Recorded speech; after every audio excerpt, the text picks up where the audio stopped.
Hey, what's up guys, this is Metroraptor, also known as Luxatus Patella, and this is my playthrough of Croc 2. There are different reasons why I actually do this playthrough. One is for childhood reasons, and the other one is to entertain you all. Let's just go to the options first, and let me show you my display options. This game is actually pretty awesome, since it actually detects 1366 by 768 resolution, and it also recognizes my Intel RHD graphics family card, which is actually pretty cool. Medium draw distance, well, I just put it up to maximum. I was just fidgeting around a little bit just to see what the options were. Highest graphical quality, which probably doesn't say a lot when it comes to old games like this. This game was made in 2000, by the way. Sound options. For those wondering about the background music, it doesn't work. For some reason, it just doesn't want to work. But all the other sounds are up and running, so hopefully you will all hear that. This is my control setting. It's in Dutch, but it's basically just the arrow keys, attack spacebar, jump with X, sidestep Q and E, camera alignment, very important, Z, inventory enter, and page up and page down. So the reason why I want to show you this video series is because of two reasons. One, this is one of my favorite childhood games. And I want to show the world, now that I finally have the tools to do it, how to actually complete this game 100%, because it's not that easy as you think. Second of all, I've not seen anyone on YouTube do a complete walkthrough of this game with live commentary, because for me it's important to actually know what the player is thinking about as he experiences the game, and I hope to do the same myself. So we see Croc playing with his little friends at the beach. Not a really important cutscene, but it's nice to show you all. Lol at the Gobbo who just got flattened. So everything seems to be quite peaceful around here, I think, Croc. Oh, what's this? It's a message in the bottle, and we have to read it, because we have nothing else better to do, I presume. So what does it say? I can't really read it, but it looks pretty cool. Yeah, it's Croc's footprint, I guess. But why would it be Croc's footprint? And how would they know Croc's footprint? Is it because of that island over there? I think this game makes very quick decisions right away.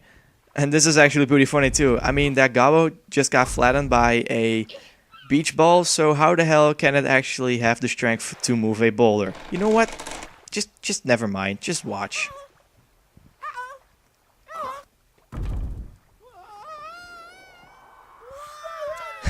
And now we can actually start the game. So the game starts up, and immediately there's a Gobbo talking to you, and there's a whole lot of stuff going on in the first minute that you actually enter this world. The first thing that is a main complaint of mine is that the text scrolling is actually just way too slow.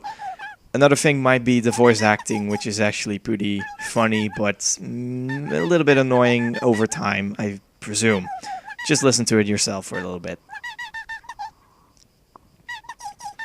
Yeah, that's pretty high quality, huh? I'm not gonna bash this game, by the way. I just want to say that now that I'm older, I can just see that some things are actually just pretty silly. I guess it's just because I'm not really a kid anymore. I'm becoming more of a emotionless adult, as you can say.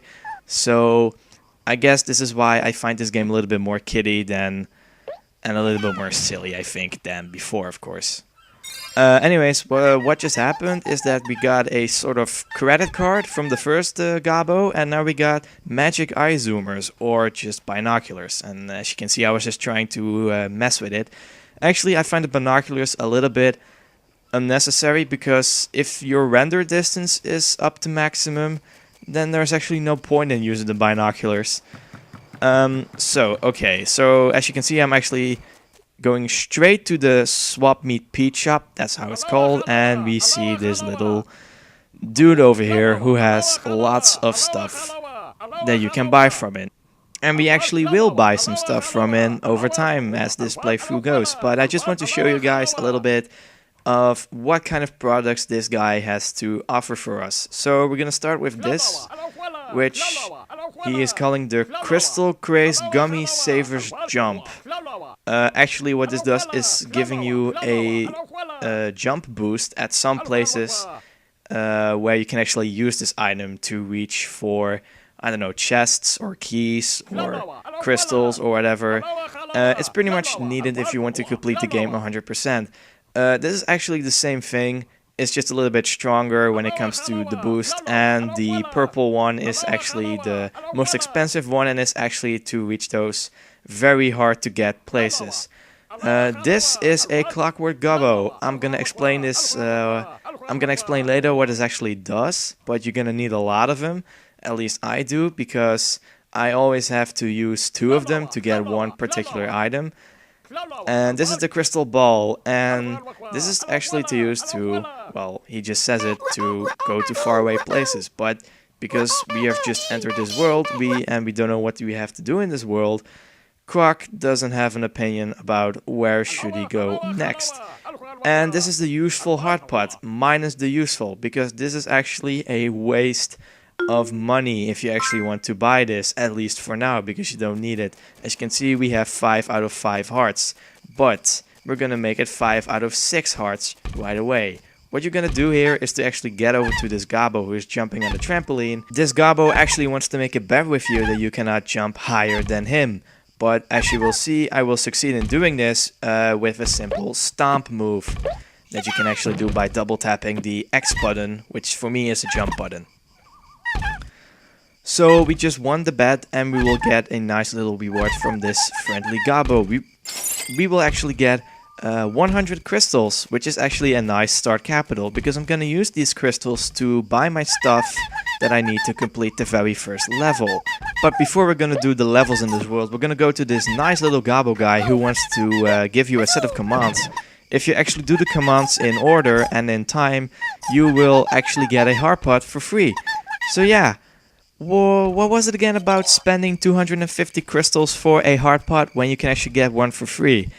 And yeah, this just baffles me that that game actually wants to give you a hard pot, but they don't really tell you that you can actually find hard pots in worlds as well, which is a little ripoff if you ask me. But then again, it's a kids game. What do you want?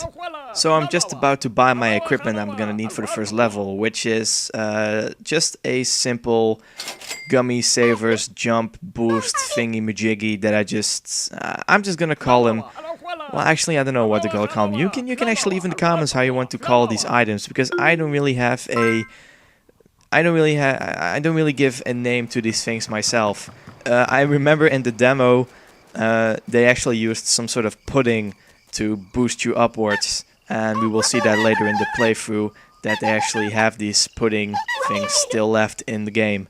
But yeah, leave in the comments how you want to name this item, because I don't really want to name it Gummy Savers Boost Jump Thingy Majiggy all over again, because, well, it rolls off your tongue, but it's not fun when you have to say 10 times fast in a row, I presume, in the same sentence. Yeah, let's just not do that.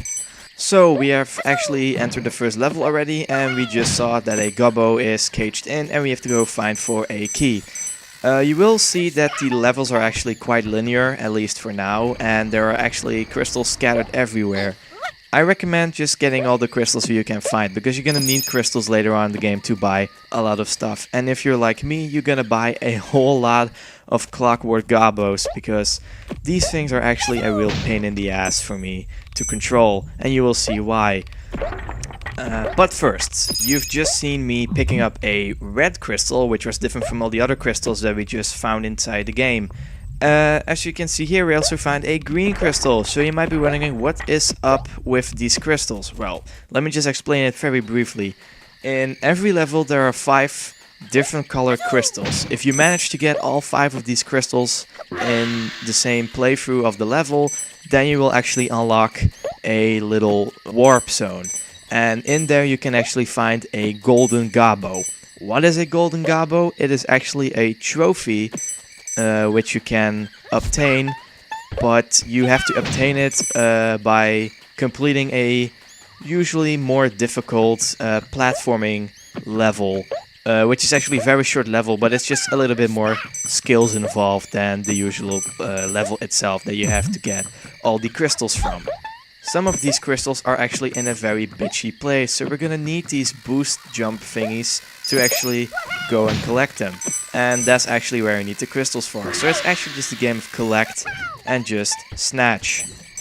So we are halfway through the level now, and yeah, it just looks very linear. There are lots of diamonds or crystals that you can collect. Let's just kill these bees because I really hate the sound that they produce. This is one of the plates where you can use the Clockwork Gobbos, but I'm not going to use them because I know for a fact that you can actually get 10 crystals and just a replenishment of 1 HP of your total life. So it's actually pretty useless because you're only going to make a loss of 40 crystals, which is just not efficient at all. Anyways, I just slammed that thing because it will actually function as a checkpoint, and now we're going to ride the balloon. I managed to find the key, and now I can actually just go and complete the level. But before we're gonna do that, I'm gonna go the rest of the crystals, and there are 2 to be found in here. Just a little pro tip: these enemies cannot hurt you if you stand on the box. It's just interesting to know, I guess. So you might see that the last crystal is actually lying on top of that little platform, but we cannot reach it unless we have this booster jump thingy. So we're just gonna use the boost to get through, I guess. So now we are warped into the obstacle course for this level, and at the end of the obstacle course is the golden Gobbo. If you somehow fail in this obstacle course, you will not die, but you will be sent back to the place that you just came from the warp zone, and you won't have a second chance into getting the golden Gobbo again unless you replay the same level. So make sure that you don't screw up. And now we're gonna see one of the most, well, at least for me, one of the most funny moments that the game has to offer for you. Now, I just find that part really hilarious. I mean, the yippee, the sparkle sound, the sparkles coming through his ass, the Gobbo shrinking in size into Croc's backpack. Just the entire scene makes me just laugh every time.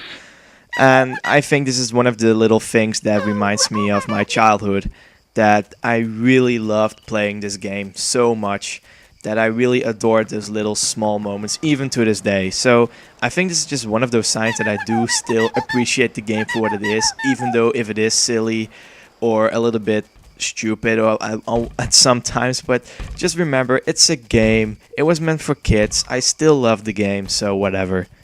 And now for variety, we're gonna enter in a boat race with Dantinis. Those are the enemies called in the game. And I think this is actually one of the most civil ways to end a war of some sort, just by legally beating your enemies. And the nice thing is that the Dantinis doesn't cheat, but you can cheat if you still want to.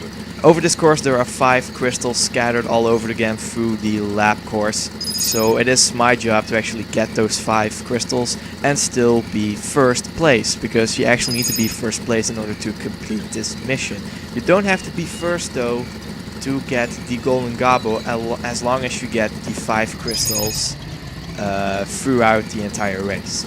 I just want to mention that yes, I am giving a lot of information in this first part, but I hope that having said all this, you will understand the game a lot better, and then I will have the freedom to actually talk more about my personal experience as I play through the game, and actually just share my thoughts with you. It's just that I have to ensure that you guys all know what I'm actually talking about when I say I have to get the colored crystals, or something like that. So the rest of the race isn't really anything special. I'm just gonna show you where you can actually find the last crystal you're gonna need, and after that we're gonna just finish the race, and then I'm just gonna do some final words before I end this part of the video. You just saw a little battle between me and the other Dantini, striving for second place. It was a little bit glitchy, but it all ended well. We're almost up to the waterfall, because there's where the next secret is to get the last, I believe it's the orange or yellow crystal.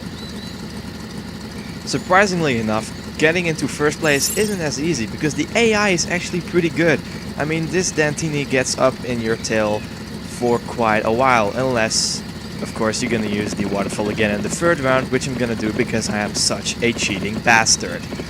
So I'm just gonna finish the race then, and after that I think it's enough for the first part of this video series. I have some final words, as I just mentioned before. It's because the way that I edit this video is quite different from the rest that I've made for this channel. So I want to hear your feedback from it, guys. I also want to know, did you like the content? Do you like my voice? Do you think I speak English well enough, because it isn't my native language?